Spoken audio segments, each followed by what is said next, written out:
Anak, nalulugi na ang ating negosyo. Wala na tayong sapat na pera para ipatuloy ang negosyo natin. May kilala akong binatang at mayaman na tao. Tapos ma, anong meron sa kanya? Gusto ko sana magpakasal kayong dalawa para meron pa tayong pera.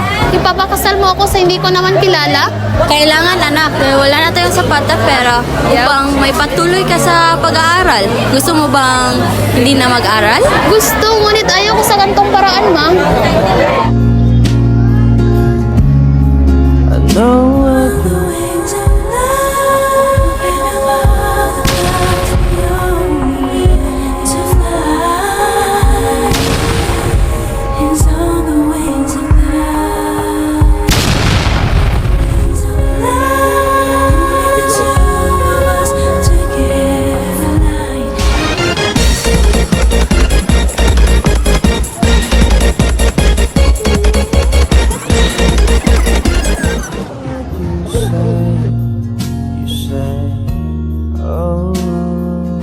Uy, narito na pala siya anak, yung tinutukoy ko sa'yo.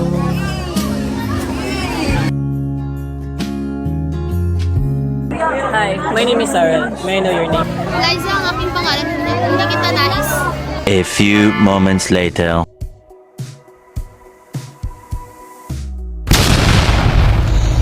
Hindi ko naman talaga siya gusto. Ngunit kailangan ko itong gawin upang hindi ako makapaghinto ng pag-aaral. Sa kabila ng lahat ng ito, hindi ko na malaya na hindi lang pala dahil ayokong mapilitan pahinto ng pag-aaral. Ngunit kaya ko pala siyang pakasalan dahil unti-unti na rin na pala akong nahulog sa kanya. Kahit na hindi ko siya gusto nung una, ay namamalayan ko na nagiging komportable na pala ako sa kanya. And now that we are engaged, all I can say is every move is not wrong sometimes. We are forced to have this decision.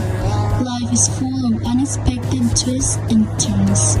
But sometimes those unexpected moments leads to the most beautiful surprises.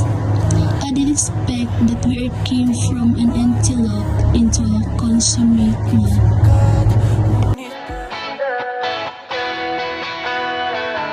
Alam mo ba, munti ka na sumuko ang puso ko sa paulit-ulit na pagkakataon na nasaktan na bigo. Mukhang delikado na naman ako. Bakit ba kinikilig na naman ako? Shucks! Ang gwapo talaga niya! Ang sure! At higit sa lahat, nakapagpango!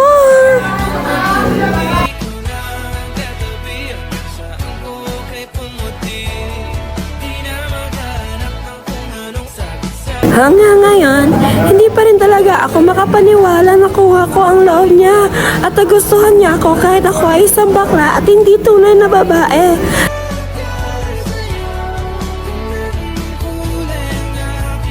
Sa aming pagsasama bilang magjowa ay hindi niya pinaramdam sa akin na ako ay iba, na ako ay isang bakla lamang. Kumuli ang yakap ng panahon habang kumakalabit ang init at sinag ng araw.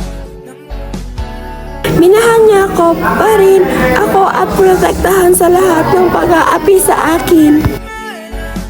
Kaya ngayon di na ako mangangamba kahit anong sabihin nila. Ngayong andyan ka na, di ba't magdadali ko na katabi sa buhok ay pumuti. Di na maghanap ng Siyempre, napakagwapo ng aking jowa. Hello! Sino ba namang hindi maghahabol sa kanya na babae? Sa lahat naghahabol sa kanya, ako pa talaga ang kanyang pinili. You don't always get what you expect, but you always get what you deserve.